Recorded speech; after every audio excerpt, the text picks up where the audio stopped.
오늘은 약도와도 같은 그림을 통해서 성경 말씀을 나누도록 하겠습니다. 왜 이 약도와 같이 전체를 한눈에 볼 수 있는 그런 부분이 유익한가에 대해서 잠시 설명을 드려보도록 하겠습니다. 그것은 6명의 장님에게 코끼리를 만져보고 코끼리가 어떻게 생겼나라는 것을 이렇게 물어봤다고 합니다. 그랬더니 튼튼한 다리를 만져본 장님은 진짜 코끼리가 기둥처럼 생겼다. 그리고 또 귀를 만져본 장님은 코끼리는 부채 같아. 움직이는 부채처럼 생겼어. 그렇게 자기가 분명히 만져보고 체험한 건데 기둥처럼 생겼다고 하니까 아니야. 그렇게 생긴 것이 네 말이 틀렸어. 부채 같은 그렇게 모습으로 생겼어 라고 말했다고 합니다. 그러면 어떤 사람 말이 맞는 겁니까?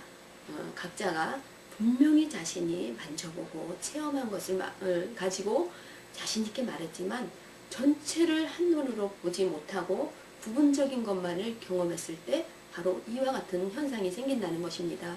그래서 코끼리가 부채처럼 생겼다 또는 코끼리가 기둥처럼 생겼다 그러면 맞는 답이 아니죠.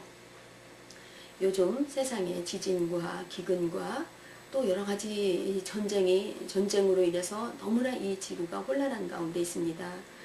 마지막 때 일어나는 많은 현상들이 지구 곳곳에서 일어나고 있는데 이 마지막 때 과연 내 영혼이 하나님 앞에 구원을 받았는가에 대해서 정말 많은 사건 사고에 마음을 빼앗길 것이 아니라 내가 마지막 때 내가 하나님 앞에 섰을 때 과연 나는 구원의 확신을 가지고 있는가, 나는 구원받을 수 있는가, 이 부분을 진단해 봐야 될 부분입니다. 그래서 많은 이단들이 있어서 그들도 성경을 가지고 말하고 있으며 일반 기독교 많은 교회들보다 더 말씀을 강조합니다. 또 그리고 성경에 1.1핵이라도 더하거나 빼면 저주를 받는다. 이 말씀을 가지고 먼저 딱 말씀의 중요성을 이야기하면서 어떤 말씀 부분 들어가는데 너무나 그 말씀 한 말씀이 사실이죠. 성경에 있는 이야기죠. 근데 중요한 것은 장님이 코끼리 더듬듯이 이렇게 부채처럼 생겼다. 아니면 기둥처럼 생겼다. 이것은 코끼리의 한 부분이죠. 분명히 부분은 부분인데 코끼리가 기둥은 아니죠. 코끼리가 부채도 아니죠. 그죠? 전체 속에 코끼리는 이렇게 생겼는데 그 코끼리 코는 이렇게 생겼고 그 코끼리의 귀는 이렇게 생겼다. 이렇게 볼 수 있는 것이 바로 올바른 분별력이라고 할 수 있죠. 그래서 분명히 안식일교회나 또한 신천지나 또 통일교나 이런 많은 교회들이 이단들이 성경을 아주 집요하게 성경을 가지고 여호와 증인도 있고 성경을 가지고 이야기하고 너무 일반 교인들보다 더 성경 말씀을 가까이 하고 이렇게 성경 공부도 참 많이 하는 걸로 알고 있습니다. 그런데 중요한 것은 성경 그래서 해답이 뭐냐? 그래서 그것을 전체를 딱 밀어내 놓고 보니까 거기에서는 예수 그리스도가 나오질 않고 이만희가 나오고 문선명이가 나오고 또 완산홍 하나님의 어머니가 나오고 성모 마리아가 있어야 된다. 이런 식으로 예수 그리스도와는 전혀 다른 답이 나오는 것을 볼 수가 있습니다.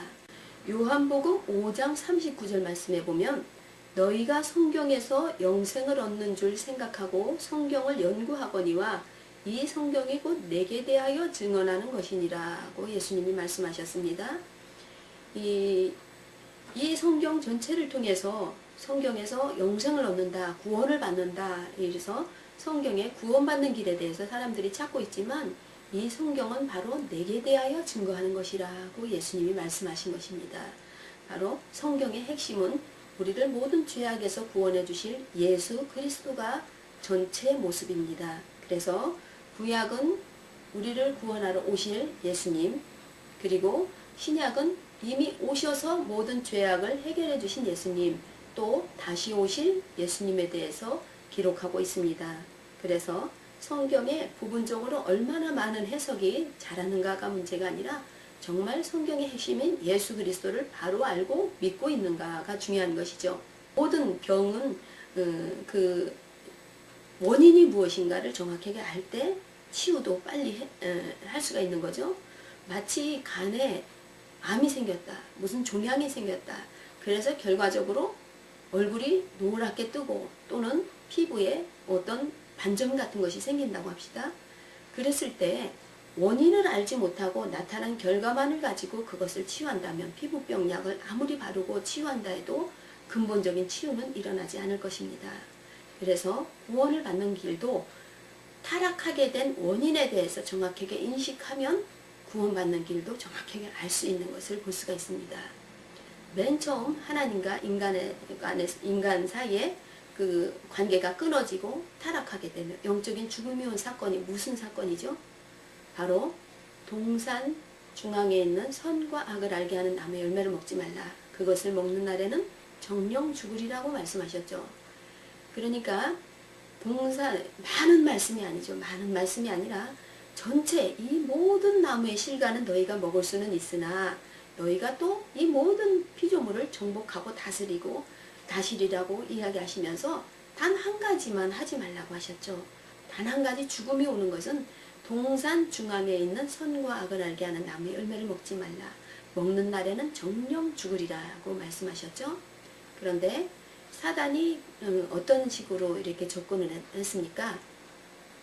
저것을 따먹지 말라고 하더냐? 이렇게 하는 것이 아니라 우회전법으로 동산에 있는 모든 나무의 실과를 먹지 말라고 하시더냐? 이렇게 엉뚱한 질문을 하는 것을 볼 수가 있죠. 그런데 그렇게 질문하는 것처럼 지금도 많은 이단들이 너 정말 구원의 확신을 가지고 있느냐? 정말 내가 교회를 그렇게 열심히 다니는데 넌 정말 구원받은 확신을 가지고 있고 누리면서 살고 있느냐라는 질문을 할 수가 있습니다. 근데 중요한 것은 그 물음 앞에 대답할 하나님의 말씀을 가지고 있는가라는 것입니다. 하와에게 물어봤죠. 이 동산에 있는 모든 나무의 실과를 먹지 말라고 하시더냐라고 사단이 물었을 때 하와를 틈을 노렸던 거죠. 그때 하와가 하나님의 말씀을 정령 죽으리라고 하나님은 말씀하셨는데 먹지도 말고 만지지도 말고 죽을까 하노라 라고 대답을 했어요. 그것은 뭐죠? 어떤 틈을 보인 거죠? 살 수도 있고 죽을 수도 있다 라는 거죠. 반드시 죽으리라고 했는데 그것을 정확하게 인식하지 못하고 살 수도 있고 죽을 수도 있다 라고 답변한 말에 그 틈을 본 사단은 결코 죽지 아니하리라 라는 대답을 했던 것입니다. 그리고 결국은 말씀을 정확하게 인식하지 못한 하와는 사단의 게임에 넘어갔고 결국은 따먹고 하나님과의 관계가 끊어져 버리고 말았습니다. 그렇다면 지금도 그 많은 이단들이 있고 교회의 틈을 노리고 신앙생활하는 많은 성도들의 틈을 노리고 접근을 합니다. 그런데 처음부터 예수가 구원의 길이 아니야 라고 하는 이단은 아무도 없습니다. 그렇다면 그들이 접근했을 때 과연 내게 답변할 하나님의 말씀을 가졌는가? 그게 중요한 것이죠. 왜냐하면 교회에 다닌다는 것으로 구원받는다는 것은 없습니다. 오직 이 성경의 핵심이 되는 예수 그리스도가 우리 인생 가운데 행하신 일을 알고 있으며 그가 우리의 모든 죄를 사하셨으며 우리를 구원해 주신 주는 그리스도시오 살아계신 하나님의 아들이십니다. 내 인생의 삶의 주인이 예수 그리스도시오 내 모든 죄값을 지불해 주신 예수님이며 하나님이 바로 내 아버지가 되십니다. 그 예수님으로 말미암아 구원을 받았고 하나님은 내 아버지가 되셨습니다. 이렇게 예수 그리스도에 대한 확신 있는 구원의 말씀을 가지고 있는가 이것이 중요한 것입니다. 그래서 그냥 장로교 다니고 성결고 다니고 감리교를 다닌다고 해서 구원받는 것 결코 아닙니다. 그 교회 가운데서 가르치고 있는 예수 그리스도에 대한 복음을 정확하게 듣고 믿고 있는가 그것이 중요한 것입니다. 그러한 질문에 답변할 말씀을 가지고 있지 않다면 이 시간 약도처럼 하나님의 말씀을 전체로 하나로 묶어서 나누는 이 말씀을 한번 나누게 되면 분명한 확신을 가지게 되고 성경 전체를 한눈에 볼 수 있는 눈이 열리게 될 것입니다. 자, 그럼 성경의 약도 부분으로 들어가도록 하죠. 1번 그림은 바로 흙으로 사람을 지으시고 창세기 2장 7절 말씀이죠. 바로 우리의 육체를 뜻하는 부분입니다. 그리고 우리 육체, 또 성경에는 흙으로 나와 우리 육체를 흙으로 표현되고 질그릇, 진토 이렇게 연약한 모습으로 표현되어 있습니다.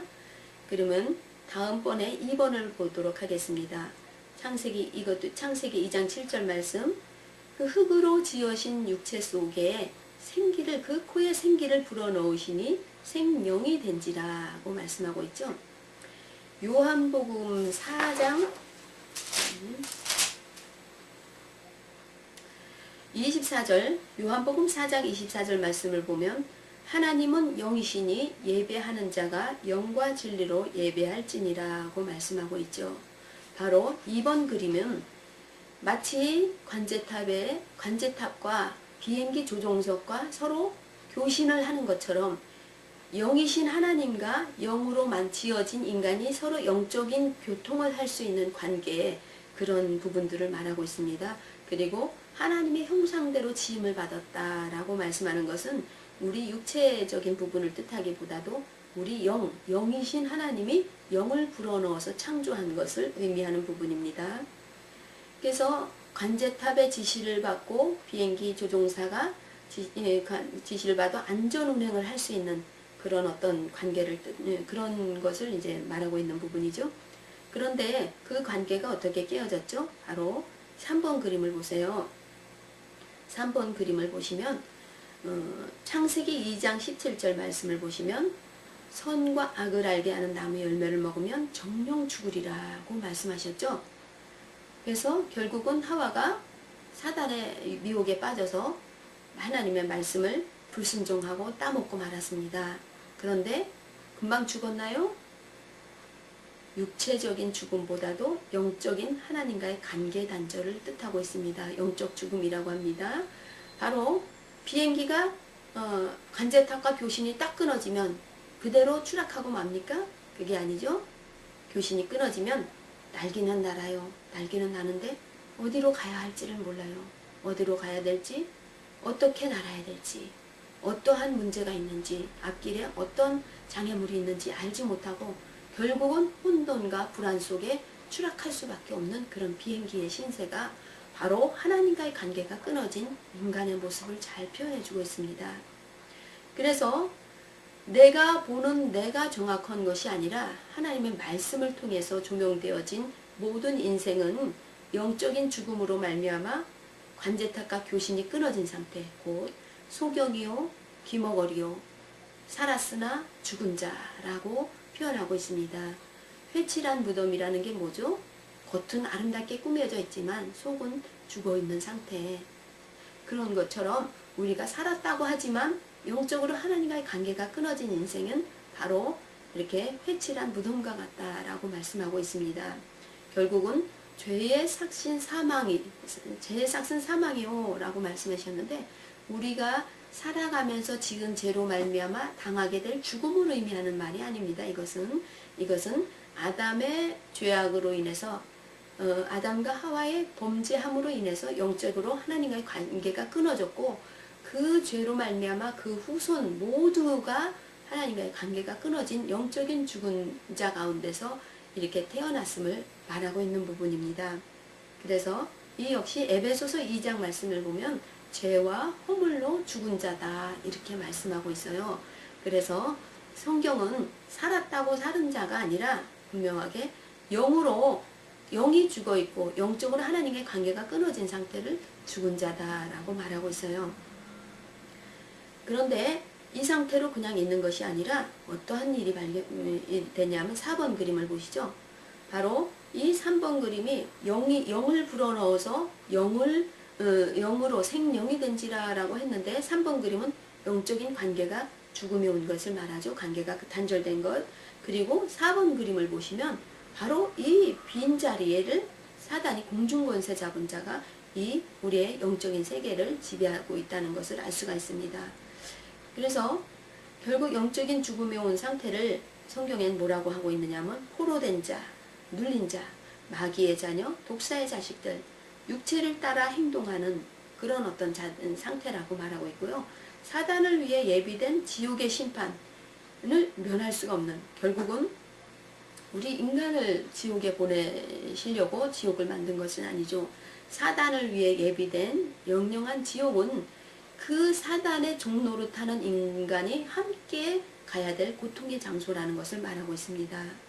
에베소서 2장 1절에서 10절 말씀을 보면 이 세상 풍속을 쫓고 공중 권세 잡은 자를 따랐으니 불순종하는 아들들 가운데서 역사하는 영이라 육체와 마음이 원하는 것을 하여 본질상 진노의 자녀다 라고 말씀하고 있는 거죠.